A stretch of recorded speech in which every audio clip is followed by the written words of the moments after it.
작년 12월 3일 비상계엄을 선포한 후 84일이 지났습니다.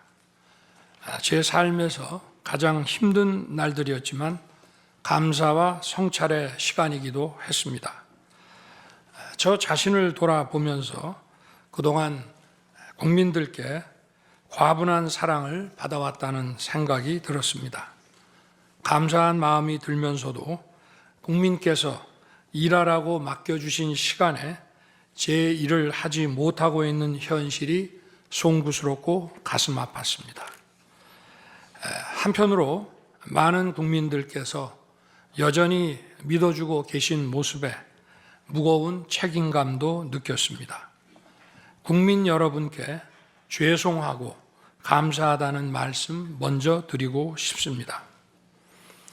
제가 비상계엄을 선포하고 몇 시간 후 해제했을 때 많은 분들께서 이해를 못하셨습니다. 지금도 어리둥절해 하시는 분들이 있을 겁니다. 계엄이라는 단어에서 연상되는 과거의 부정적 기억도 있을 것입니다. 거대 야당과 내란 공작 세력들은 이런 트라우마를 악용하여 국민을 선동하고 있습니다.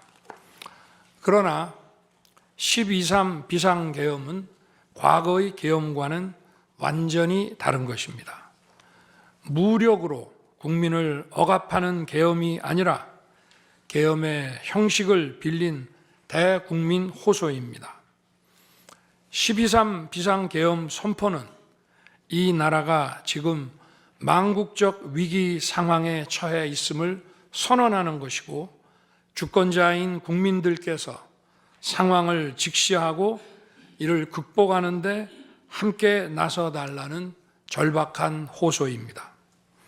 무엇보다 저 자신, 윤석열 개인을 위한 선택은 결코 아니었다는 사실을 분명히 말씀드립니다. 저는 이미 권력의 정점인 대통령 자리에 있습니다.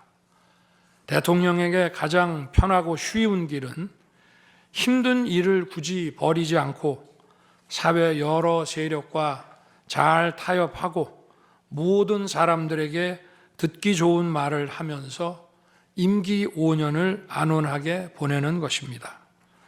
일하겠다는 욕심을 버리면 치열하게 싸울 일도 없고 어려운 선택을 할 일도 없어집니다. 저 개인의 삶만 생각한다면 정치적 반대 세력의 거센 공격을 받을 수 있는 이런 비상계엄을 선택할 이유가 전혀 없습니다. 저는 비상계엄을 결심했을 때 제게 많은 어려움이 닥칠 것을 당연히 예감했습니다. 거대 야당은 제가 독재를 하고 집권 연장을 위해 비상계엄을 했다고 주장합니다. 내란죄를 씌우려는 공작 프레임입니다.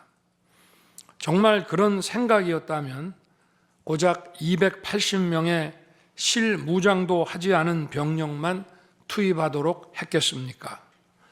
주말이 아닌 평일에 계엄 선포를 하고 계엄을 선포한 후에 병력을 이동시키도록 했겠습니까? 심판정 증거조사에서 드러난 사실에 의하면 그나마 계엄 해제 요구 결의 이전에 국회에 들어간 병력은 106명에 불과하고 본관에 들어간 병력은 15명입니다. 15명이 유리창을 깨고 들어간 이유도 자신들의 근무 위치가 본관인데 입구를 시민들이 막고 있어서 충돌을 피하기 위해 불 꺼진 창문을 찾아 들어간 것입니다. 또한 국회의 해제 요구 결의가 이루어진 이후에 즉시 모든 병력을 철수했습니다. 투입된 군의 병력이 워낙 소수이다 보니 국회 외곽 경비와 질서 유지는 경찰에 요청했습니다.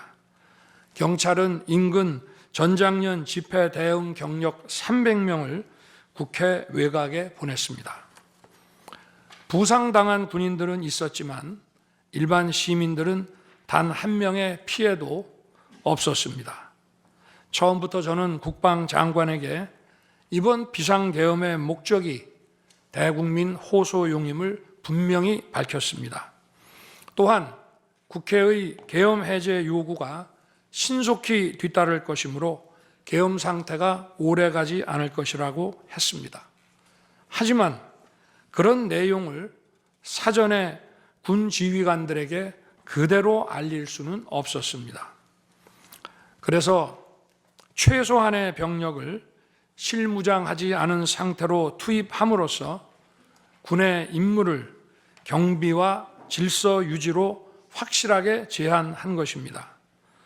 많은 병력이 무장 상태로 투입되면 아무리 조심하고 자제하라고 해도 군중과 충돌하기 쉽습니다. 그런 일이 발생하지 않도록 원천 차단한 것이고 실제 결과도 예상대로였습니다. 제가 소수의 병력, 비무장, 경험 있는 장병 이 세 가지를 장관에게 명확히 지시한 이유입니다. 그런데도 거대 야당은 이것을 내란이라고 주장하고 있습니다. 병력 투입 시간이 불과 2시간도 안 되는데 2시간짜리 내란이라는 것이 있습니까? 방송으로 전 세계, 전 국민에게 시작한다고 알리고 국회가 그만두라 한다고 바로 병력을 철수하고 그만두는 그런 내란을 보셨습니까? 대통령이 국회를 장악하고 내란을 일으키려 했다는 주장은 어떻게든 대통령을 끌어내리기 위한 선동 공작입니다. 흔히들 대통령 중심제 권력 구조를 가지고 제왕적 대통령제라고 합니다. 그러나 지금 우리나라는 제왕적 대통령이 아니라 제왕적 거대 야당의 시대입니다. 그리고 제왕적 거대 야당의 폭주가, 그 독재가 대한민국의 존립 위기를 불러오고 있습니다. 계엄 이후 벌어진 일들만 보아도 모두 잘 알 수 있지 않겠습니까? 제가 정말 제왕적 대통령이라면 공수처, 경찰, 검찰이 앞다퉈서 저를 수사하겠다고 나서고 내란죄 수사권도 없는 공수처가 영장 쇼핑, 공문서 위조까지 해가면서 저를 체포할 수 있겠습니까? 저 역시도 수사 업무에 26년간 종사한 사람이지만 이렇게 여러 수사기관들이 무차별적으로 한 사건에 달려드는 꼴은 본 적이 없습니다. 비상계엄에 투입된 군 병력이 총 570명에 불과한데 불법적으로 대통령 한 사람 체포하겠다고 대통령 관저에 3, 4천 명이 넘는 경찰력을 동원했습니다. 대통령과 거대 야당 가운데 어느 쪽이 제왕적 권력을 휘두르며 이 나라의 헌정 질서를 무너뜨리고 있습니까? 제가 비상계엄을 결단한 이유는 이 나라의 절체절명의 위기를 더 이상 방치할 수 없다는 절박함 그것이었습니다. 저는 주권자인 국민들께 이러한 거대 야당의 반국가적 패악을 알리고 국민들께서 매서운 감시와 비판으로 이를 제발 멈춰달라고 호소하고자 했습니다. 국정마비와 자유민주주의 붕괴를 막고 국가 기능을 정상화하기 위해 절박한 심정으로 계엄을 선포한 것입니다. 12.3 비상계엄의 선포는 국가가 위기 상황과 비상사태에 처해 있음을 선언한 것입니다.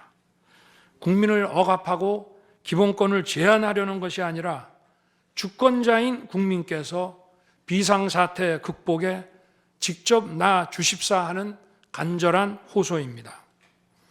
그런데 거대 야당은 제가 국회의 요구에 따라 계엄을 해제한 그날부터 탄핵 시동을 걸었습니다.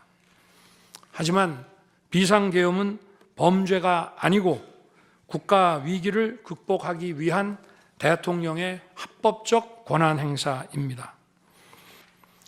그러다가 전직 대통령들의 5년 임기가 금방 다 지나갔고 변화된 시대에 맞지 않는 87 체제가 여전히 유지되고 있습니다.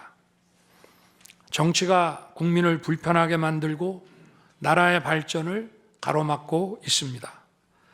또 국가의 미래를 결정하는 일에 미래의 주역인 청년들이 참여할 수 있도록 정치와 행정의 문턱이 더 낮춰져야 합니다. 제가 직무에 복귀하게 된다면 먼저 87 체제를 우리 몸에 맞추고 미래 세대에게 제대로 된 나라를 물려주기 위한 개헌과 정치개혁의 추진에 후반부를 집중하려고 합니다. 저는 이미 대통령직을 시작할 때부터 임기 중반 이후에는 개헌과 선거제 등 정치개혁을 추진하겠다는 계획을 가지고 있었습니다. 현직 대통령의 희생과 결단 없이는 개헌과 정치개혁을 할 수 없습니다. 그래서 내가 이것을 해내자고 생각했던 것입니다. 저는 여러 전직 대통령들이 후보 시절 공약하고도 이행하지 못한 청와대 국민 반환도 당선 직후 즉시 추진하고 이행한 바 있습니다. 자녀 임기에 연연해하지 않고 개헌과 정치개혁을 마지막 사명으로 생각하여 87 체제 개선에 최선을 다하고 싶습니다. 그리고 사랑하는 대한민국 국민 여러분, 국가와 국민을 위한 계엄이었지만 그 과정에서 소중한 국민 여러분께 혼란과 불편을 끼쳐드린 점 진심으로 죄송스럽게 생각합니다. 저의 구속 과정에서 벌어진 일들로 어려운 상황에 처한 청년들도 있습니다. 옳고 그름에 앞서서 너무나 마음이 아프고 미안합니다. 정말 미안한 생각을 가지고 있습니다.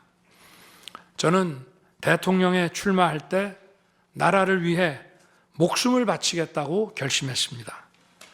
지난 12.3 계엄과 탄핵소추 이후 엄동설안에 저를 지키겠다고 거리로 나선 국민들을 보았습니다.